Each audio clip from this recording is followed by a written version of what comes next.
आदरणीय श्री बबलू सिंह जी परमार, श्री बबलू सिंह जी परमार 100 पुष्प मुद्राएं महाराज भरतलाल जी के करोड़ केंद्र में प्रदत्त करते हैं। बहुत बहुत धन्यवाद।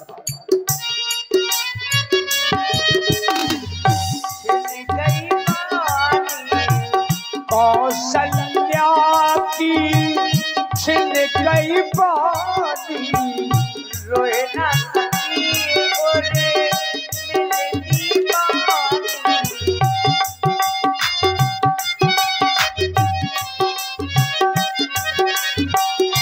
रोए ना सकी ओरे मिलती बानी।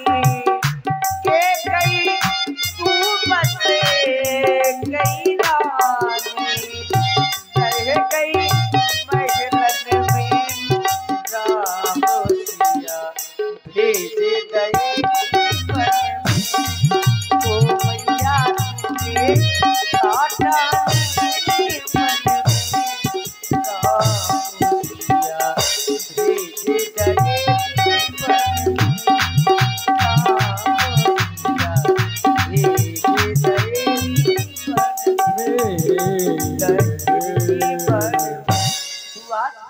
मेरी माता बनी है। नहीं नहीं, तू मेरी माता नहीं हो सकती। क्या माता ऐसी भी होती है? माता तुम मेरी, माता तुम मेरी, माता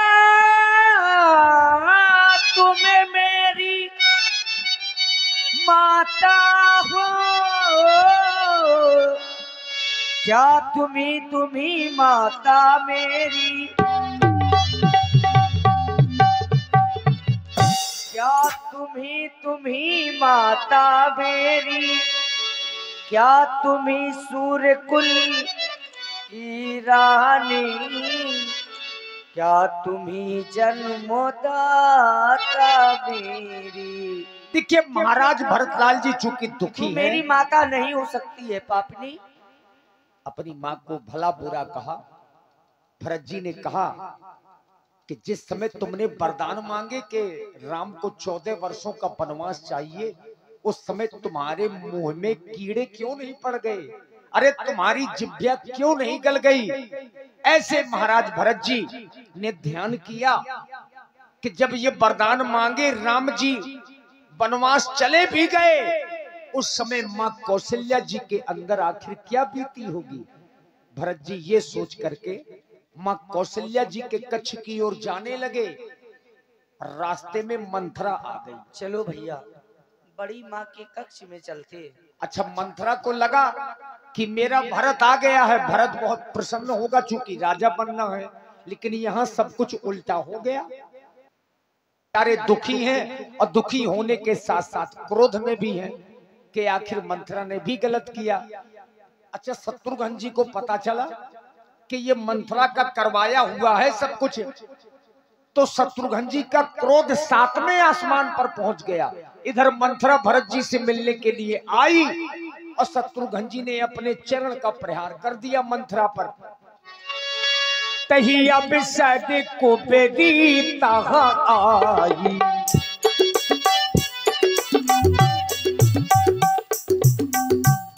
ये देखिए मंथरा दाई को। मैंने सुना मेरा लाल आ गया, मेरा भरत आ गया। कहाँ है मेरा भरत, मेरा भरत, मेरा लाल, मेरा भरत, मेरे लाल। शत्रुघ्न जी ने क्रोध में आकर के 10-5 लातें मारी। जितना मार सकते हैं सरकार उतनी मारी, और थोड़ा जोर से मारी, इसीलिए करवाया है सब कुछ। नहीं नहीं होमकलात होमकलात तक कुबर मारा, अनोठिया में बित गई। कुबर में लात मारी शत्रुघ्न जी ने तो कुबर टूट गया, अब माथा फूट गया। टूटे कुबर फूट कपारू, लेकिन भरत जी को दया आ गई तो छुड़वा दिया। मैं सोच रही थी अब मेरा कुबर सोने से मर जाएगा। उसको क्यों मार रहे हो? लेकिन इतने वो तो खुद ही मर रही है। चलो हम बड़ी माँ के पास में चलते हैं भैया। मारा चली जा पापा। न जाने कहाँ कहाँ मारा, किसको बताऊं कैसे दिखाऊं। हाय लल्ला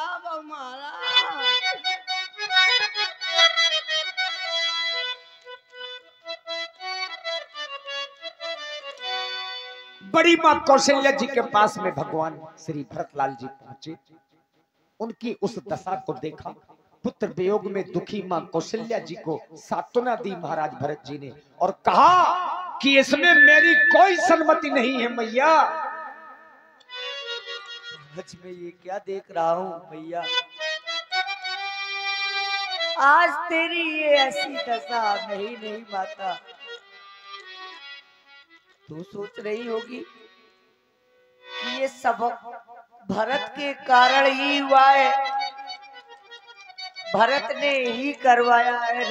नहीं माता, गुरुवध, गौवध, ब्राह्मणवध, इन सबका मुझ पर पातक हो, यदि इसका मुझको भान तक हो, यदि इसमें मेरी सम्मति हो। नहीं मैया, जिस समय मैं देखता था इन भवन को तो ये उस स्वर्ग से भी सुंदर दिखाई दिया करते थे, परंतु आज मैं तुमको देखता हूँ इन भवनों को तो ये वीरान दिखाई दे रहे हैं। वीरान, स्वर्ग से सुंदर सपनों से प्यारा था अपना घर द्वार, उस माता की करतूतों ने के कई की करतूतों ने इस घर को किया बर्बाद। किसी का प्यार न रूठे, किसी का घर द्वार न छूटे, किसी का प्यार न रूठे, किसी का घर द्वार न छूटे। स्वर्ग से सुंदर सपनों से प्यारा आय अपना घर द्वार, माता की करतूतों ने इस घर को किया बर्बाद। किसी का प्यार न रूठे, किसी का घर द्वार न छूटे, हो किसी का प्यार न रूठे, किसी का घर द्वार न छूटे। स्वर्ग से सुंदर सपनों से प्यारा। और मित्रों, साधुवाद है हमारे जो मंडल के अध्यक्ष हैं श्री भानु प्रताप जी, सभी कलाकारों का पुत्रवत ध्यान रखते हैं। आपकी ओर से ये 51 मुद्राएं महाराज भरतलाल जी के चरणों में प्रदान कर रहे हैं। और हमारे आदरणीय बड़े भैया श्री बबलू सिंह जी परमार, आपकी ओर से भी 100 पुष्प मुद्राएं श्री भरतलाल जी के चरणों में। धन्यवाद। स्वर्ग से सुंदर सपनों से प्यारा आय अपना घर द्वार, माता की करतूतों ने इस घर को किया बर्बाद। किसी का प्यार न रूठे, किसी का घर द्वार न छूटे, किसी का प्यार न रूठे, किसी का घर द्वार न छूटे।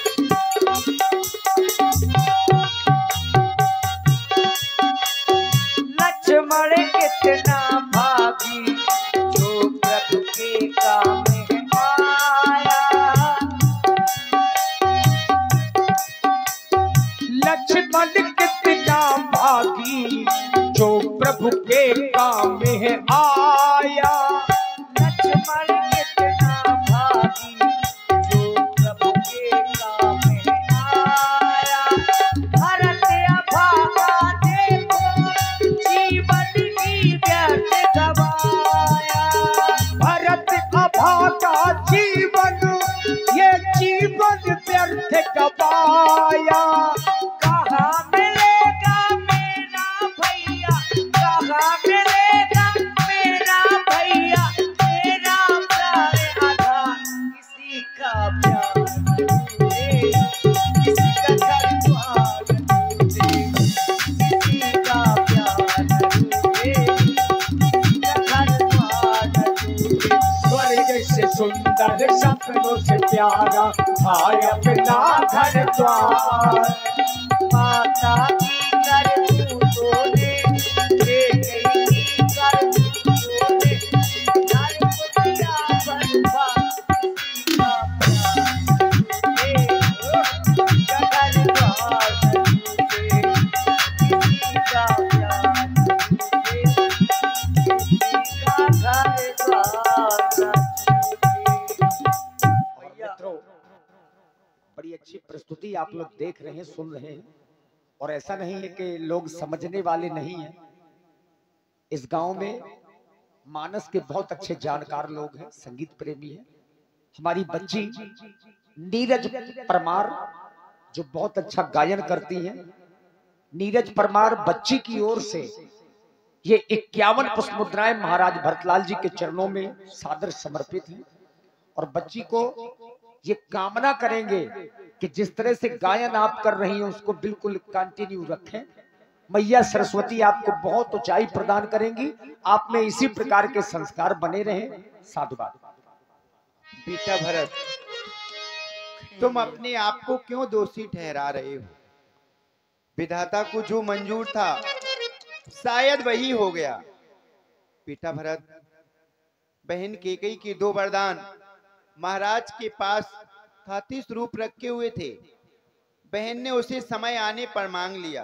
पहले वरदान में इस अयोध्या का राज तुम्हारे लिए, दूसरे वरदान में मेरे राम के लिए 14 वर्षों का वनवास। मेरा राम तो माता पिता के वचनों का आज्ञाकारी पुत्र है।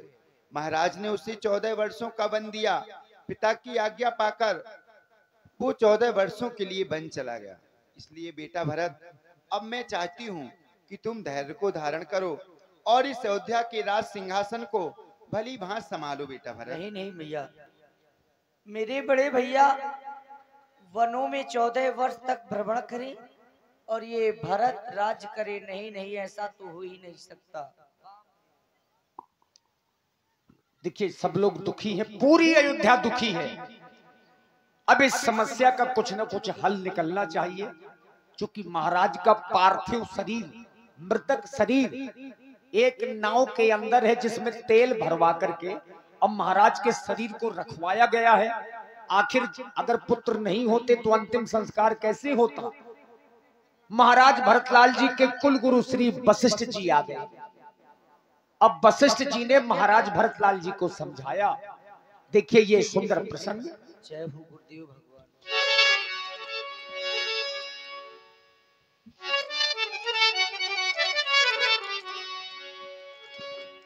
बेटा भरत, कहीं तुम्हारी ही प्रतीक्षा हो रही थी अभी तक अयोध्या में। महाराज का पार्थिव शरीर अभी भी नाव में तेल में रखा है। मैं चाहता हूं कि तुम जाकर सुंदर सरयू तट पर दिव्य चिता का निर्माण करवा दिया गया है। सारी सामग्री एकत्र कर ली गई है। तुम जाकर अपने पिता की अंत्येष्ट क्रिया करो। यही विधिता है क्रिया सबकी भी, विधिवत नहाय तिलांजलि दीनी। तिलांजलि दी गई। एक बार पुनः दरबार लगा। चूंकि ये नियम होता है कि बिना राजा के कभी राजगद्दी सूनी नहीं होनी चाहिए। कुल गुरु हैं, उन्होंने ध्यान किया कि इस गद्दी में कोई ना कोई राजा होना चाहिए। अब दरबार लगा तो महाराज वशिष्ठ जी ने कहा कि तुम्हारे पिताजी ने ये वरदान दिया है कि तुम राजा बनो, तो तुम राजा बनो। हे गुरुदेव भगवान, मैं सभी क्रिया करके आपके समीप में पुनः आ गया हूँ। देखिए हमारी माताएं बहनें, थोड़ी देर आप लोग बैठेंगी, बहुत आनंद आएगा। चूंकि ये करुण रस की लीला है तो इसमें मजा तो नहीं आता है, इसमें आनंद होता है। थोड़ा सा सहयोग प्रदान करेंगे, इस सुंदर लीला का दर्शन करेंगे। धन्यवाद। भरत, जब तक किसी वस्तु का धरातल नहीं होता उसका लक्ष्य व्यक्ति को प्राप्त हो नहीं पाता। पितुहित भरत कीन जस करनी, सहसा मुख नहीं जाए बरनी। आपने अपने पिता के हित में जैसी जैसी करनी की है, ऐसा कोई नहीं कर सकता। आज पुनः आवश्यकता है सभी सचिव महाजन, ये सभी हमारे समीप आए। भरत बैठो। देखिए सचिव महाजन सब लोग बैठे गुरुजी के पास में। अब गुरुजी ने अपनी बात को रखा, श्री वशिष्ठ जी ने। भरत, तुम अयोध्या में आए हो, सारा वृत्तांत तुम्हें ज्ञात ही है। जैसा कि ये समय है, समय बड़ा बलवान होता है।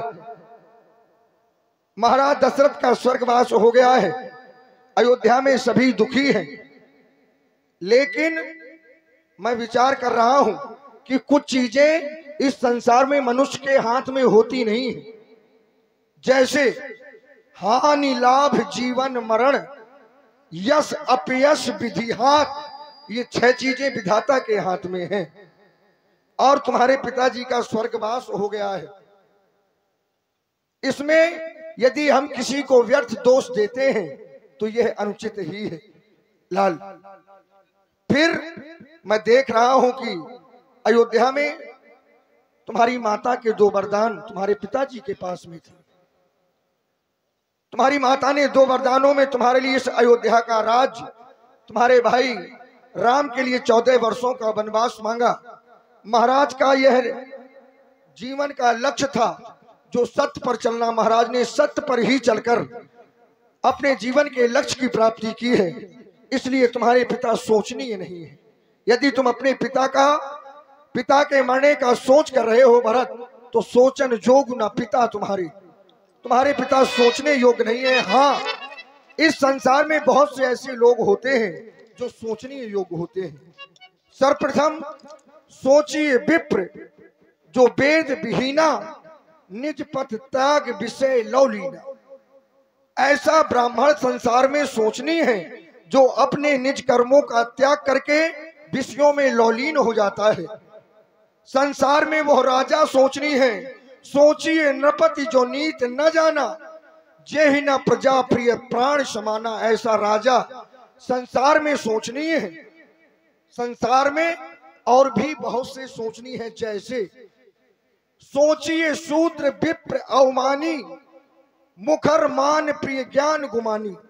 यदि शूद्र है और कुछ ज्ञान अर्जित करने के बाद वो अपने से श्रेष्ठ जनों का सम्मान नहीं करता, अपने ज्ञान का अनादर करता है, ऐसा शूद्र सोचनीय है।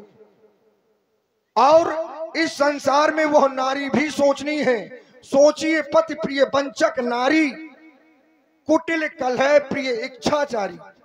संसार में ऐसी नारी सोचनीय होती है जो नित्य प्रति अपने गृह में कलेश करती है, पर पति पर स्नेह करती है, अपने घर को सुख और शांति से रहने नहीं देती। ऐसी नारी संसार में सोचनीय है। फिर मैं तो यही कहूंगा, ज्यादा कुछ ना कहकर, कि सब विधि सोचिए पर अपकारी। इस संसार में यदि कोई भी व्यक्ति किसी का अपकार करना चाहता है, किसी का बुरा करने की चेष्टा करता है, ऐसे भाव अपने हृदय में लाता है, तो वो सब विधि से सब प्रकार से सोचनीय है। इसलिए भरत अपने पिता के मरने का सोचना करो। अब देखो, इस अयोध्या में वह सूर्यमुखी सिंहासन रिक्त पड़ा है। मैं चाहता हूं कि जैसे तुम्हारे भाई ने अपने धर्म का पालन किया है, वैसे तुम भी अपने धर्म का पालन करो। राम 14 वर्षों के लिए वन की ओर चले गए हैं। अयोध्या का राजा अब तुम्हें बनना है, ऐसा तुम्हारे पिताजी चाहते हैं और ऐसा ही तुम्हारी माताजी चाहती थी। हे गुरुवर, आप कह रहे हैं कि मैं अयोध्या का राजपाट करूं। आप तो हमारे इसी जानते हैं, ज्येष्ठ स्वामी सेवक लघु भाई, यह दिनकर कुल रीत सुहाई। जेठा भाई ही राज करता है और छोटा भाई सेवक होता है, परंतु आप कह रहे हैं कि तुम राजा बनो। नहीं भगवान, मैं नहीं चाहता बड़ा बनूं, ये रखने दो छोटा ही मुझको। ये शासन का अनुशासन मत दो, करने दो सेवा ही।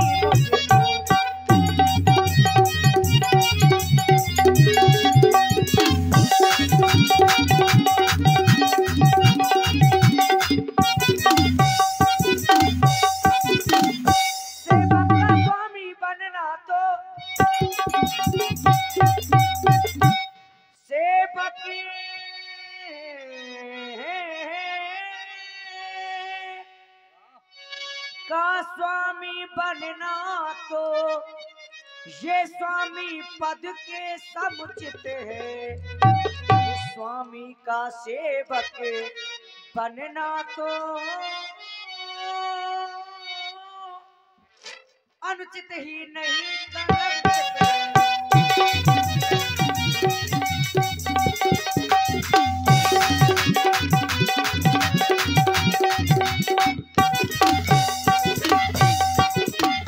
और मैं तो केवल यही कहूंगा, हे गुरुदेव, राज नहीं गुरु दीजिए।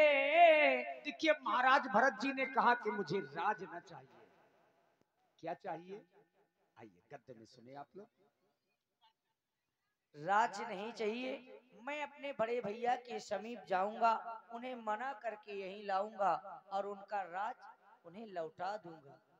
देखिए गुरुजी से निवेदन किया कि मैं एक बार राम जी के पास जाना चाहता हूँ, उनको मना करके वापस अयोध्या लाना चाहता हूँ। अगर गुरुजी ने कह दिया कि हाँ ऐसा होगा तो ही होगा, नहीं तो नहीं हो पाएगा। आइए गुरुजी को सुने। अब गुरुजी को क्या सुने, व्यास जी ने जैसा कहा वही सत्य है। चलो राम को मनाने चलते हैं। और जितने लोग जाना चाहते हो उन सबको कह दिया जाए, जो राम जी से मिलने जाना चाहता हो सभी तैयार हो जाए, चतुरंगिनी सेना तैयार की जाए, सभी माताओं को भी कह दिया जाए। सही है। सेना की आवश्यकता केवल इसीलिए है कि राजमाताओं को भी वहां पर जाना है, इसलिए सभी के लिए यथाउचित साधन और चलने की व्यवस्था की जाए। देखिए चतुरंगिनी सेना लेकर के महाराज भरतलाल जी कहां चल पड़े, चूंकि राम जी इस समय है चित्रकूट में। सोयाबीन की सब्जी और कद्दू की सब्जी सेना लेकर के चल पड़ी। भरत चले चित्रकूट राम को मनाने। ये विशेष प्रसंग है। भरत चले